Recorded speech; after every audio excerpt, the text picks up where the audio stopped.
Today we will be reading Sasuke's story, Star Pupil. It has 5 chapters.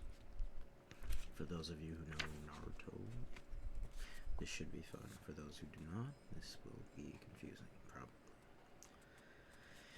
Prologue. The thunder train chugged along, its squat smokestack spitting out a trail of white. Sarutobi Konohamaru leaned back in his seat and stared, absently, at the world of green and brown sliding past outside. The tracks seemed endless.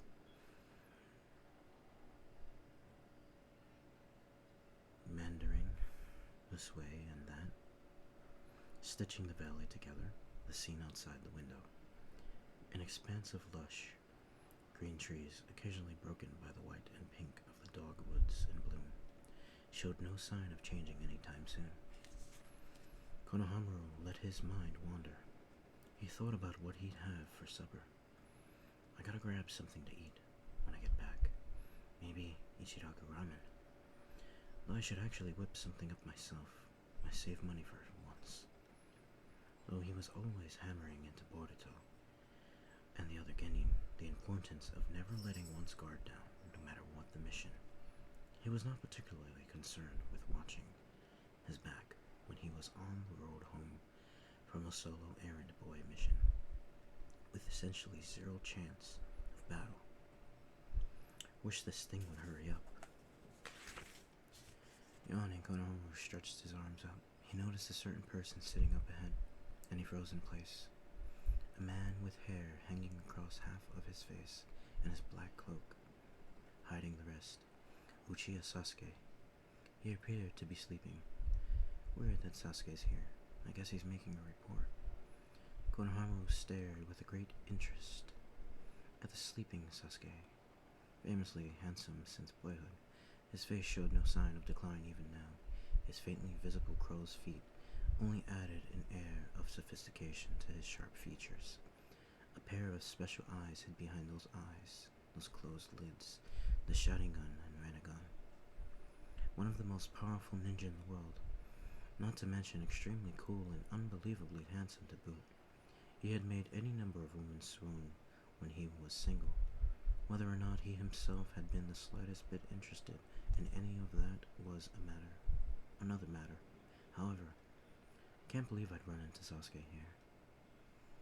Konohamaru looked around the carriage once more. An infant fast asleep on its mother's lap.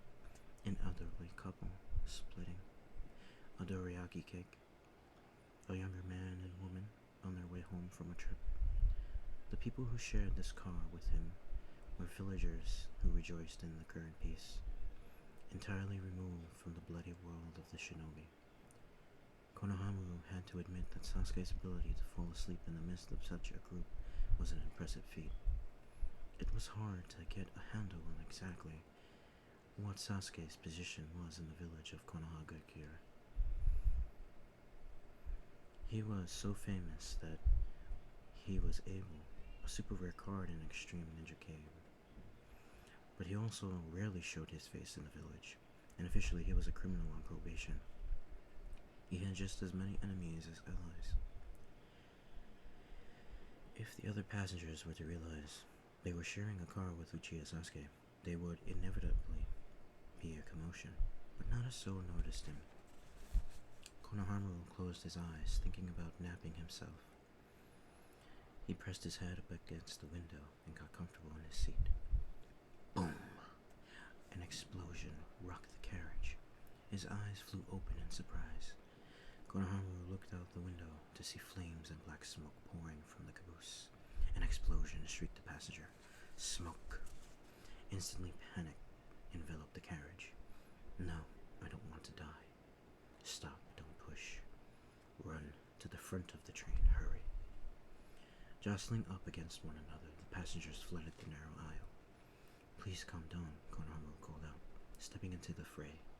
The mass hysteria could cause more damage than the explosion itself. I'm a ninja from the land of fire. The explosion was the last car. Very far from us. Everyone please calm down and stay in your own seat for a while. Quietly, silence immediately fell over the carriage. Some measure of order had been restored thanks to Konohama's direction. He hesitated over whether or not to lead them to the front of the train. If the explosion was the doing of some villain, then the lead carriage would have a definite target. Given that there was all the controls, that was where all the controls were. I'm going to take a look at the situation. I'm sure the train will stop soon. Once it does, please exit the carriage, taking the bare minimum of luggage with you. And whatever you do, don't panic, please. Where's Sasuke?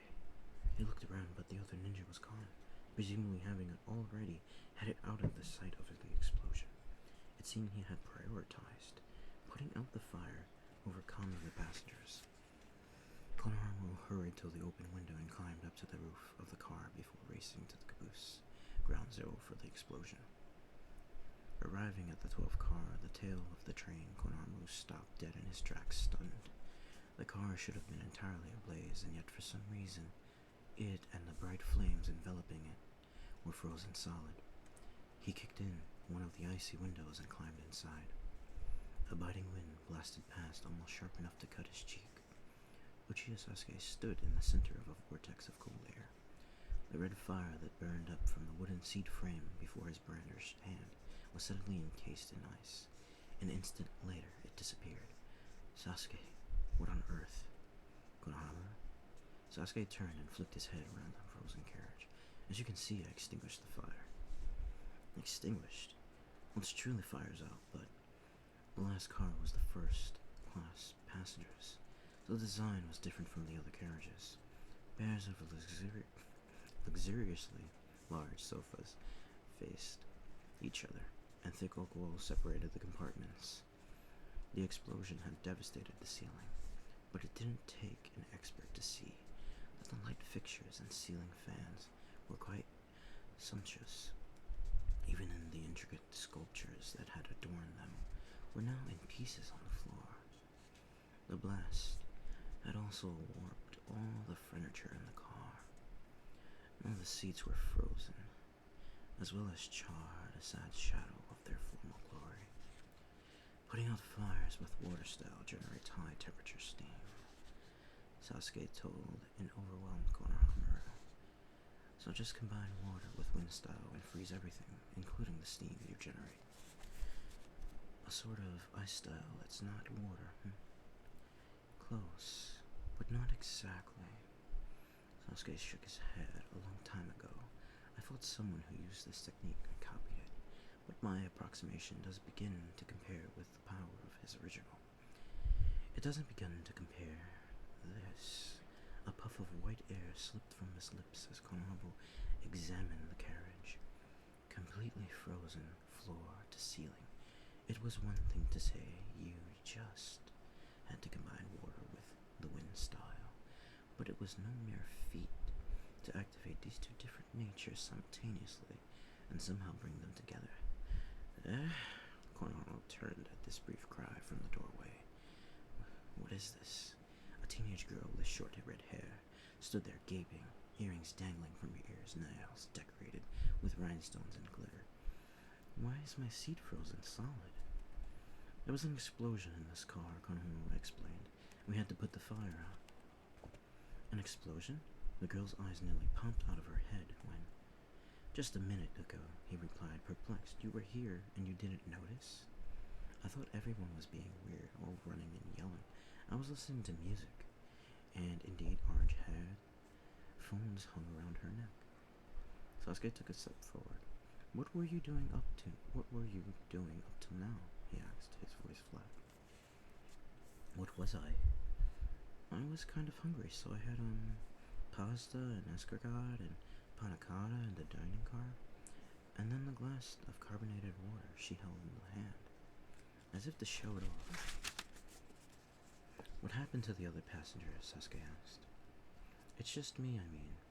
This is first class. I rented the whole carriage. She puffed her chest out with self-satisfaction. Konohama stared hard. This girl, all alone in first class. What's that look for? She pursed her lips and frowned at the suspicious look on Konohama's face. Are underage people not allowed to ride the Thunder Train alone? No, that's not. Don't get the wrong idea, buddy. I've got money. Maybe I look like. Sasuke cut the girl off. Konohamaru, did you notice anything suspicious on your way here? No, Konohamaru shook his head. I came here on the roof, though, so I don't know what's going on inside the train. The person who planted the bomb must still be on board. Sasuke tossed Konohamaru a fragment of glass. The thin shard had a gentle curve to it, clearly different from the window glass. Konohamaru realized it was part of the bomb timer fuse. If the perpetrator had employed a bomb to cause the explosion, then it was safe to assume the crime was the work of someone who couldn't use ninjutsu. And if they couldn't use ninjutsu, there was no way they could escape the Thunder Train when it was racing along like a bolt of lightning across the ground. In other words, the bomber was still on the train. He and Sasuke needed to apprehend whoever it was before they could do any more damage. Boom! The roar of another explosion. This one was at the head of the train, he shouted, peering out the window. The train speeding up, Sasuke took in the scene outside before nimbly using the window frame as a foothold and clambering up to the top of the car. Sasuke? Konohamaru yelped. The other ninja tore across the roof to the lead car in a blink of an eye. Without so much as pause to catch his breath, he leaped into the billowing smoke. Calm down, Konohamaru told himself. It was important to work together, especially in emergency situations. The fact that the train was speeding up after the second bomb meant that the control panel had likely been destroyed. And if that were the case, then the only way to immediately and safely bring the train to a halt was to stop the actual moving parts of the vehicle. Sasuke's ice technique would do the job nicely. If Sasuke was off to stop the train, then Konohamaru should focus on catching the bomber inside. It took him about 2 seconds to reach this conclusion. Getting to work with a top-rate ninja like Sasuke was an extremely valuable experience, but the scope of his own jutsu and the speed of his judgment were on an entirely different level. It was a bit of work just to keep up. At any rate, I have to secure the bomber inside the train. Konohamaru was about to leave the carriage when he suddenly remembered something and turned around. The girl from the first class was tapping the ice while curiously. Please don't leave this car, he told her. It's dangerous. Okay, the girl longingly replied, snapping an icicle off the frozen wall to use in place of a stirring stick in her fizzy water. Is she going to be okay here? I don't have the time to stay with her. With a feeling of hazy apprehension, Konohamaru stepped in the 11th car. The second-class seats were deserted. The chairs and aisle strewn with bags and passenger detritus. Don't know what the hell that word means. The passenger themselves had likely evacuated to the front. This was only natural, given that the explosion had happened in the car directly behind them. Konohamaru passed cautiously through this wasteland to enter the 10th car. Its passengers had also fled, leaving other empty carriage, or so he thought until he came across a woman curled up in the corner of a seat, her back shaking. Are you alright? Konohamaru asked. The woman jumped in surprise and turned. Her face was a mess of tears, and she held up a baby to her chest. She had apparently been too frightened to move. Who are you? She gasped. A ninja from the village of Konohagakure. No need to be afraid now. We put out the fire from the explosion. Oh, thank goodness, she breathed a sigh of relief. So my baby and I are safe then? Yes, please stay calm and remain in your seat, Konohamaru instructed. He started past her. Wait, the woman called out to stop him. Please, I'm begging you. Don't leave me alone. I'm scared. I'm so scared. Okay, just calm down, he said. I don't have time for this. I need to find that bomber.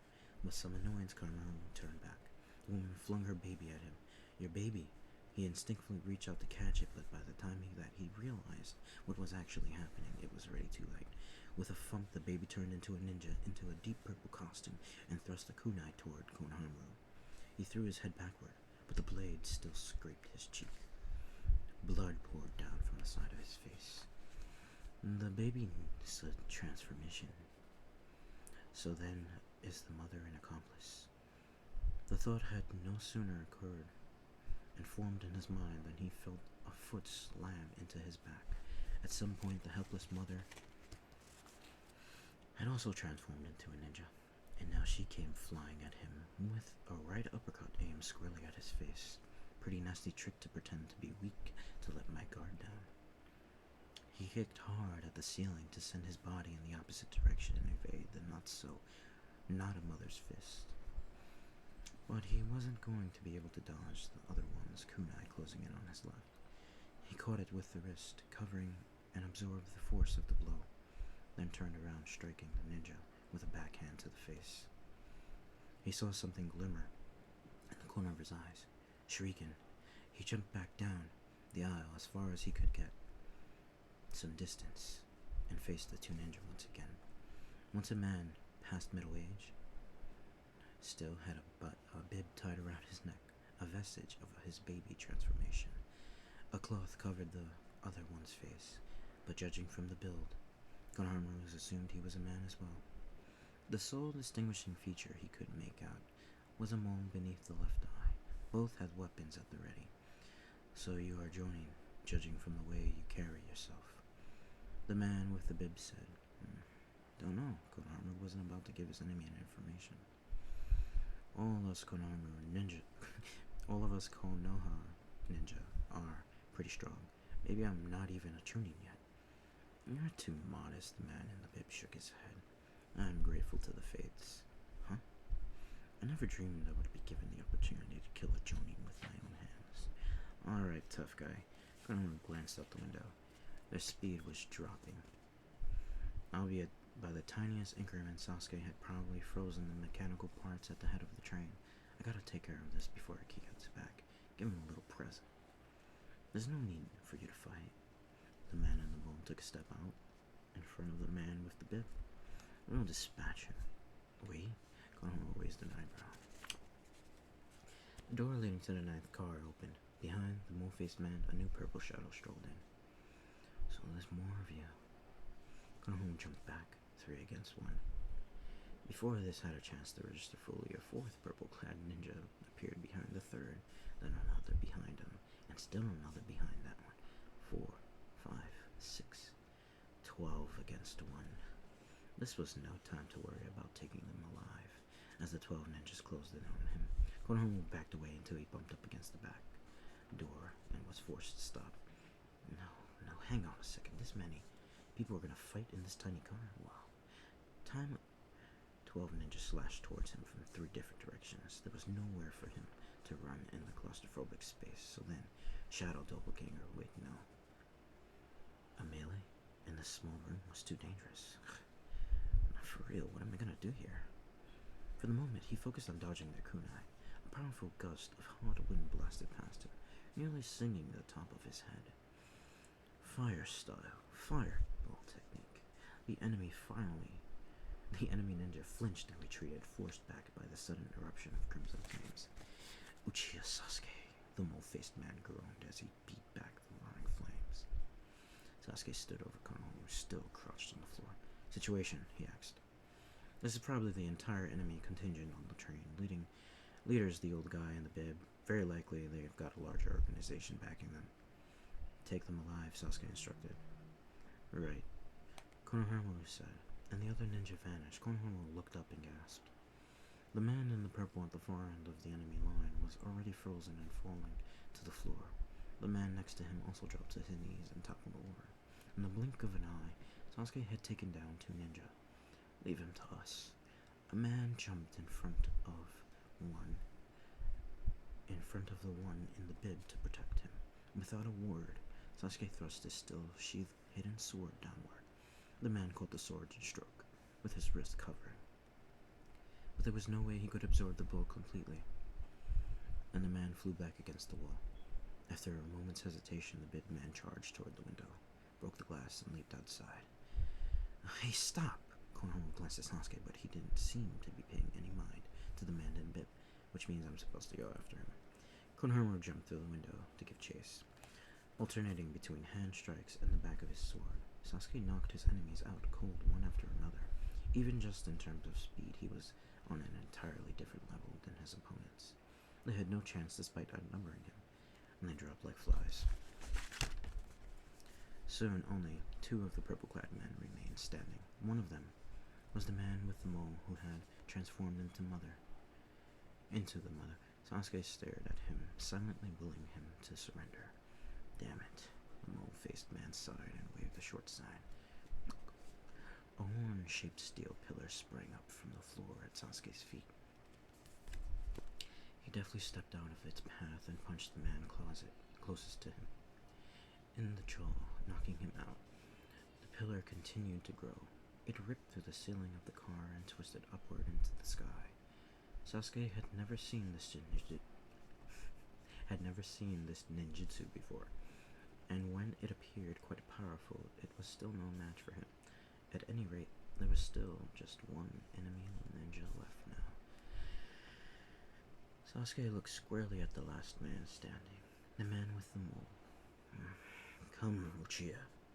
The mole-faced man desperately yanked his sword from the sheath on his back and readied it before him. Hey, it's the train, stopped. A voice drawled lazily to the door opened behind the mole-faced man, and the girl from the first-class bar popped her head in. Run, Sasuke shouted. But Mole Man was already rushing at the girl to grab her. Huh? She raised both eyebrows, confused by the sudden attack. Sasuke flung a kunai with unerring precision. It pierced the mole-faced man's stomach, but didn't stop him. He yanked the girl off her feet and tossed her toward the window. She screamed, the glass broke, and she was launched from the train. Sasuke leaped after her, caught her in midair, and touched down on the ground. What? That was super scary. Who was that guy? I toads thought I was gonna die. If she was making this much fuss, then she couldn't be that badly hurt. The bigger problem was the mole-faced guy. Sasuke let the girl down on a patch of grass and turned back toward the train. He jumped up, caught the edge of the window frame, and peered inside. The inside of the carriage was painted with blood, and the mole-faced man lay slumped against the wall. His feet continued to twitch, but his wide-open eyes stared blankly at nothing. It was clear he was dead. He looked to have slit his own throat with the kunai on the floor in front of him. This is exactly what I didn't want. Sasuke flipped over to the other man, who was face down on the floor. Blood oozed from his chest where a kunai had been stabbed into him. The man with the mole had probably killed him to keep him quiet. Sasuke sighed with annoyance. Train bombers or not, he hadn't intended for anyone to die. Now he would never get any information about why they committed this crime, and besides, the current Hokage hated it when people died. If Konohamaru could at least take the leader alive, Sasuke turned his back on the 11 dead bodies and jumped down out of the train. The girl was on her back on the ground, her eyes dazed. She was trembling uncontrollably. What's wrong? Sasuke asked. Her voice shook. She raised an unsteady hand as she looked back at the direction her finger pointed. Sasuke understood that his last hope had been crushed already. The steel column the mole-faced man had created with his ninjutsu had risen up from the ground, twisted through the passenger seats, pierced through the roof, and stepped sharply up to the heavens. Skewered on the tip was the man who had been their leader, impaled like a butcher's bird's prey on a twig. Hold up. Konohamaru called up fleeing man in the bib.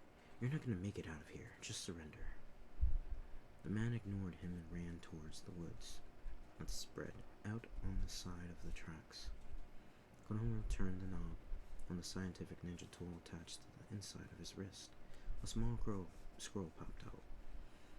In it was an electrical strike that used thunderstyle. He released the bolt from the palm of his brandished hand, crackling and sparkling.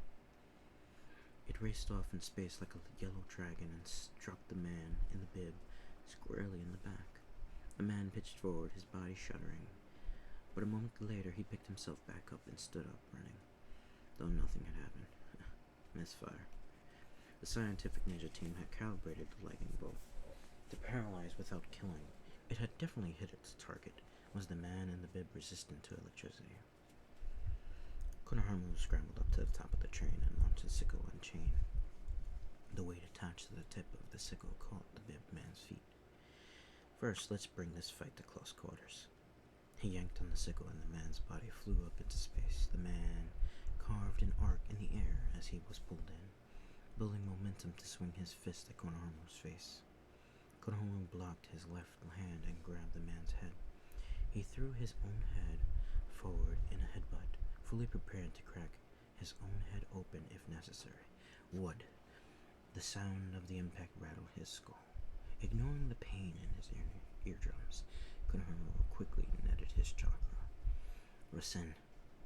The man ripped off the bib. With a square of fabric clenched in his hand, he grabbed hold of Konohama's foot. Konohama felt something small and hard in the fabric press against his ankle. Damn it! He started to twist his ankle away. The bib exploded. Intense pain raced up to the right of his leg. He managed to avoid a direct hit, but fragments of the bomb nevertheless punched deep into his calf, the shards digging into his flesh before finally falling around him. The man's right hand had been cleanly blown off by the blast. He swung at Konohama's face with his mangled arm, spraying blood, landing in Konohama's eyes. Unbearable pain shot through him, but he kept his eyes open through sheer force of will. He grabbed and twisted the man's arm upward. What do you want? Why are you targeting this train? Want? The man stared back. To kill you, ninja of Konoha. He kicked out Konohamaru. With his leg injured, Konohamaru couldn't maintain his balance, but the reactive force of the blow caused the man himself to stagger backwards as well. Now, Konohamaru focused his chakra on his palm, this time for sure. Rasen. A dark steel pillar erupted from the roof of the train, stabbing into the mound. He vomited blood as he suddenly splayed. Legs twitched in spasm, kicking at empty space. Dragging his leg behind him, Konohamaru walked to examine the man's face. His eyes bulged, and his cheeks were drawn taut. His tongue lolled from his mouth, a stream of blood dribbling from it. A drop fell into Konohamaru's shoe. The man was dead. Damn it. Konohamaru slowly collapsed on the spot. He pulled out one of the metal fragments, stabbing into his calf. How could he face Sasuke now? Not only had he not managed to get any information, he'd let the enemy